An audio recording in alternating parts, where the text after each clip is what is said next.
ፋብሪካ ውስጥ ነው። ፋብሪካ ውስጥ እሱ ኮንስትራክሽን ነው የሚሰራው እና አንድ እንዴት ልበልሽ እንዲህ አንዴ ይወስዱና ሰርተው ያስረክባሉ።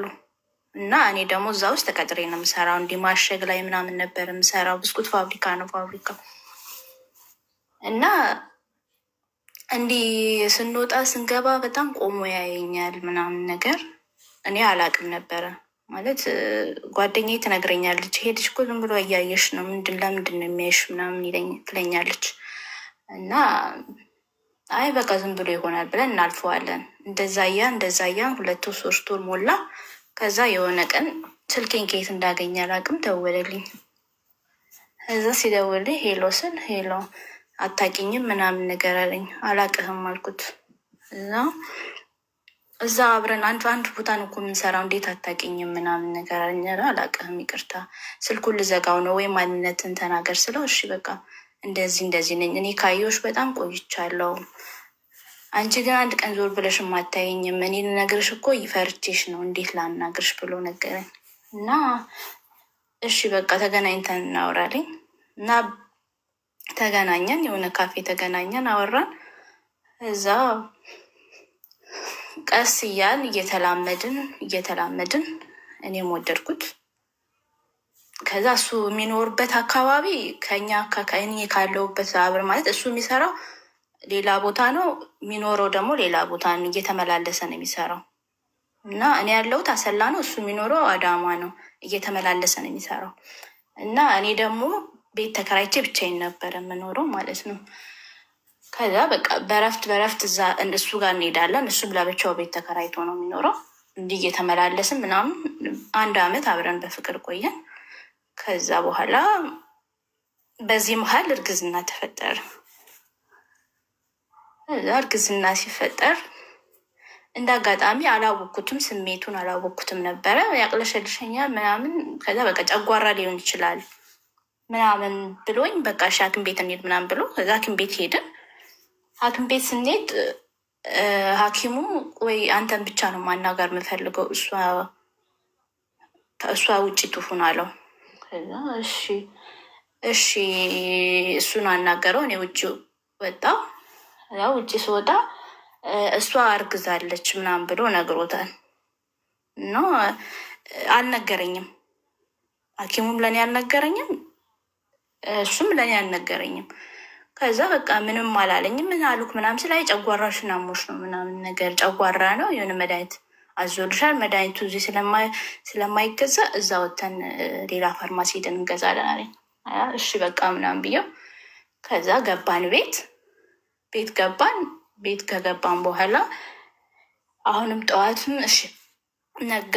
ጠዋት መድኃኒቱንሽ በቃ ግዛልኝ እና ስለው አይ ቆይ ችግር የለውም በኋላ ከስራ ስመጣ ገዝቼሽ እመጣለሁ ምናምን ነገር አለኝ። አይ ለምን ግዛልኝ እና እኔ እያመመኝ እኮ ነው፣ እንዴት ነው የሚያደርግሽ ምናምን ይለኛል። ግን እሱ አውቆታል ታውቂያለሽ መጀመሪያ። ከዛ አይ በቃ ግዛልኝ እና ችግር የለውም ስለው እሺ በቃ ገዛልሻለሁ ብሎ ስጠብቀው አይመጣም። እኔ ደግሞ አጋጣሚ ከስራ እረፍት ወስጄ ነበረ ስለሚያመኝ ማለት ነው። እና ብጠብቀው አይመጣም። በዛው ቀረ። ያለ ነው ደግሞ እዛ እሱ ቤት ነበረ ገባሽ። እዛ እሱ ጋር ሄጄ ነው ይሄ ነገር የተፈጠረው። እና ብጠብቀው አይመጣም፣ በዛው ቀረ። ከዛ ስልክ ብደውልለት ስልኩን አያነሳም፣ ስልኩን ዘጋ እያለ አደረ።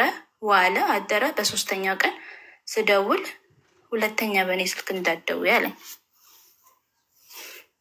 እዛ እንዲህ ማለት አልኩት። በቃ እኔ ያለሁት እስር ቤት ገብቻለሁ፣ ከሰው ጋር ተጣልቼ፣ ስለዚህ እንዳትደውይልኝ ስልክ ይላል። ምን ማለት ነው ምናምን ስለው አይ ምንም ማለት አይደለም በቃ እንዳትደውይልኝ። እሺ ቤት ውስጥ እሺ እኔ ልሂድ፣ እኔ እሄዳለሁ ችግር የለውም ናና ቤትን ዝጋ አልኩት። እዛ አይ ችግር የለውም አከራይዋለች፣ ለአከራዩ ቁልፉን ስጭና አንቺ መሄድ ትችያለሽ አለኝ። ማለት ምንድን የተፈጠረውን ነገር ልትነግረኝ ትችላለህ አልኩት። አይ ምንም አልተፈጠረም በቃ እኔ እስር ቤት ስላለ እስር ቤት ካለህ እንዴ ስልክ ልታገኝ ቻልክ አልኩት። ስለው አይ በቃ ስልክ አጋጣሚ ሰው በሰው ሰጥቶኝ ነው ስልክ እንዳወራ ምናምን ነገር አለኝ። ስልኩ ደግሞ አጋጣሚ የሌላ ሰው ነው ቁጥሩ ማለት ነው። ከዛም ማለት እንዴት እንደዚህ ማለት ምን ሆነ ነው? ምን ተቀይሮ ነው? ባለፈው ሐኪም ቤት ከሄድን ጀምሮ ምንም ነገር ማለት ምንም የመለስክልኝም ነገር የለም። ስጠይቅህም ችላ ትላለህ። ምንድን ነው የተፈጠረው ንገረኝ። በቃ እርጉዝ ነሽ፣ እርጉዝ ስለሆንሽ እኔ ደግሞ አልፈልገውም ልጁን። ስለዚህ ደግሞ እኔ በዚህ ሰዓት መውለድ ስለማልፈልግ መሄድ ትችያለሽ አንቺ። ምንም ወደዛ እንዴ ምን ማለት ነው አልኩት። አልገባኝም። ማለት የምትናገረውን ነገር ታውቀዋለህ አልኩት። አዎ አውቀዋለሁ። በቃ ለማንኛውም ወሬ አታብዥ በቃ ብሎ ስልኩን ላይ ዘጋብኝ። ምንም ምርጫ የለኝም። ሄድኩኝ ተመልሼ የዛው ሐኪም ቤት ሄድኩና ከዛ እንደገና ምርመራ ሳደርግ የ2 ወር እርጉዝ ነኝ። ከዛ በቃ ወጣው፣ ከዛ ቤት ወጣውኝ፣ ሄድኩኝ እኔ ወደምኖርበት አካባቢ ሄድኩ ተመልሼ። እዛ ስመለስ ስራ መስራት ጀመርኩኝ። ስለ ግዝናውም ችላ አልኩት ታውቂያለሽ። ከዛ በኋላ ስራ ገብቼ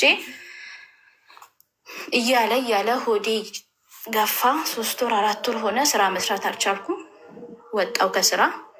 ቤተሰቦቼ እንደ ቤተሰብ የለኝም። አክስት ነበረችኝ እዛ። አክስቴ እና ከአክስቴ ጋር ተጣልቼ ነው። ከአክስቴ ጋር እንዲሁ ባለመግባባት እነሱ ጋር ነበር የምኖረው። ከአክስቴ ጋር ተጣልቼ ወጥቼ ወደ 2 ዓመት ምናምን ይሆነኛል ይሄ ነገር ሲፈጠር ማለት ነው። እና ከዛ በወሬ ትሰማለች አክስቴ ማለት ነው። እንዲ እች ልጅ እኮ አርግዛለች፣ እንዴት ነው ሆዷ ምናምን እኮ ገፍቷል ምናምን ይሏታል፣ ይነግሯታል ታውቂያለሽ። እና የዛ ስራ ደግሞ ስገባ እሷን ነበረች ተያዥውን ያስቀጠረች ያኔ መጀመሪያ ማለት ነው። እና ልጆች ሲነግሯት ስልክ ደውላልኝ ምንድን ነው ወሬው የሚሰማው ምናምን ነገር ስትለኝ ምንድን ነው ምናምን፣ አይ ምንም ነገር የለም እስከ ዛሬ አላስታወሽኝ፣ ዛሬ እንዴት ልታስታውሽኝ ትችላለሽ? ዛሬ ወሬ ስሳሚ ነው የምታስታውሽኝ አልኳት። አይ ችግርም ካለ እኮ አብረን እንድንፈታው። አይ አመሰግናለሁ፣ ምንም አይነት ችግር የለብኝም አልኳት። ከዛ እንዲሁ እያለ ገፋ። ስራ መስራት አልቻልኩም፣ አቁምኩኝ። ከዛ በኋላ እንዲሁ እያልኩ የሆነ ፀጉር ቤት አጋጣሚ የፀጉር ቤት ሙያ ተምሬ ነበረ። ያ ፀጉር ቤት ደግሞ በዚህ ሰዓት ጠቀሜ ስራው ማለት ነው። ጓደኛ ያለች አንድ ፀጉር ቤት ያላት፣ እሷ ጋር እንደምንም ብዬ ለምኛት እሷ ጋር ስራ ገባው። ከዛ እንደዛ እያልኩ እሷ ጋር እየሰራው እየመጣው 7 ወር ሆነኝ። 7 ወር ሲሆነኝ እሷ ጓደኛዬ ደግሞ እንዴት ሆድሽ እየገፋ ስለሆነ እኔ በኋላ እዚህ የሆነ ነገር ብትሆኝ ማነው ተጠያቂ የሚሆነው? ስለዚህ አንቺም ምርጫሽን ፈልጊና ሌላ ቦታ ሂጂ፣ ወይ ቤተሰቦች ጋር ሂጂ እንጂ እኔ አልፈልግም፣ በቃ ከዚህ በላይ አልችልም አለች። ከዛ እሺ ምንም ማድረግ በግድ ልቀመጥ ልስራ አልችልም፣ ችግር የለውም እስከ 9 ወር ልስራና ከዛ በኋላ ሄድልሻለሁ፣ ግን ቢያንስ ተረጂም በቃ አልኳት። አይሆንም በቃ እኔ አልፈልግም፣ እዚህ የሆነ ነገር ብትሆኝ በኋላ አልፈልግም አለችኝ። እዛ እሺ ብዬ ምንም አማራጭ የለኝም ተመልሼ እቤት መጣ። እቤት ስመጣ በእህት አለችኝ ከኛ አካባቢ ራቅ ያለች እህት አለችኝ እና እሷን ደግሞ በእናት ነው እንጂ በአባት አንገናኝም። ከዛ እሷ ጋር እንዲህ ተደዋውለን አናቅም። ከዛ በቃ አማራጭ ሳታ እሷ ጋር ደወልኩላት ማለት ነው። ደውዬላት የትንሽ ልመጣ ነው ልጠይቅሽ ልመጣ ነው አልኳት። እዛ እሺ ችግር የለውም ነይ፣ ግን ምን ሆነሽ ነው ምናምን ስትለኝ አይ ምንም አልሆንኩም። ታዲያ እስከ ዛሬ ሳትደውይኝ ዛሬ ከየት ተገኘሽ ምናምን አለችኝ። አይ ፈልጌሽ ነው በቃ እመጣለሁ ቤት አልኳት። ሄድኩ እሷ ጋር ሲሄድ ባሏ አለ።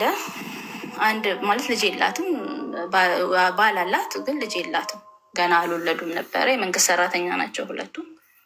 እሷ ጋር ገባው። ከዛ በጣም ጮኸችብኝ፣ አበደችብኝ። በቃ ማለት በጣም ብዙ ነገር ተናገረችኝ። ለካ እስከ ዛሬ ያልፈለግሽኝ ዛሬ የፈለግሽኝ እንዲህ እርግዝናሽ ስለገፋ ዛሬ ያልሆነ ነገር ላይ ስለወደቅሽ ነው ዛሬ እህቴ ብለሽ የመጣሽው ብላ በጣም ብዙ ነገር ተናገረችኝ።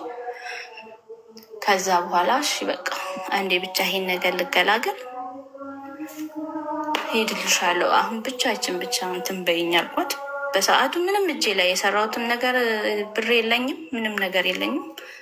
እንደዛም ብትጮህብኝም ምንም ብትለኝ እግዚአብሔር ይስጣት ወለድኩኝ፣ በሰላም አረሰችኝ። ከዛ በኋላ ማን ነው ልጁ ውስጥ ያገናኘኝ ያለችኝ። እሱ አጋጣሚ ደግሞ ፍርድ ቤት ነው የምትሰራው። ማን ነው ልጁ አገናኝ፣ እንዴት ነው ማለት ነው አንቺ እንዴት ከየት አመጣሹ ምናምን ብላ ስታፋጥጠኝ እንዲህ ነገርኳት። ስነግራት ፍርድ ቤት ምንድን ነው የምትሰራው? ፍርድ ቤት ነው የምትሰራው ስትይ ምን? ፍርድ ቤት የምትሰራው እሷ እንደዚህ ቃላቸውን ትቀበላለች። አሁን ፍርድ ቤት አይቀበሉ። አይ ለምሳሌ አሁን አዳምጪ። ለምሳሌ ወንጀለኞች ሲያወሩ ድምፅ ትቀዳለች ቁጭ ብላ ማለት ነው። እሱን ስሙን አላውቅም። ሌላ ይኸውልሽ፣ ሁለት የዋሸሻቸው ነገሮች ስላልተዋጠልን የመስማት ግዴታ የለብንም። ለምን? የመጀመሪያው ዶክተሩ በሽታ አይደለም እርግዝና። መጀመሪያ እርግዝና የማወቅ ሙሉ መብት ያለሽ አንቺ ነሽ። እርግዝናው ለአንቺ ሳይነግር ባልሽ ላልሆነ ህጋዊ ባልሽ ላልሆነ ለቦይ ፍሬንድ ጠርቶ ለሱ ነገረው ዶክተሩ። ዶክተር እርግዝናሽን ሲያውቅ መጀመሪያ ለአንቺ ነው የሚነግርሽ። አንቺ ነሽ የማወቅ መብት። ይሄ በሽታ አይደለም፣ ካንሰር አይደለም። ጠርቶ ፍቅረኛሽን አስጠርቶ ለሱ የሚነግረው አንቺ ደብቆ ዋይ። እርግዝናሽን የማወቅ ሙሉ መብት አለሽ። መጀመሪያ ለአንቺ ነው የሚነገረው እርግዝና። ለምንድን ነው ለአንቺ ሳይነግርሽ ፍቅረኛሽን ጠርቶ? እንደኛ እኮ የተኖረ ታሪክና የተፈጠረ ለፎሎ ተብሎ ታሪክ ተፈጥሮ ሲነገረን እና ትክክለኛ ታሪክ ሲነገረን እኮ እኛ በደንብ እናውቃለን። ኧረ ጌታን ለፎሎ አይደለም አቡ ጌታን የምረኝ።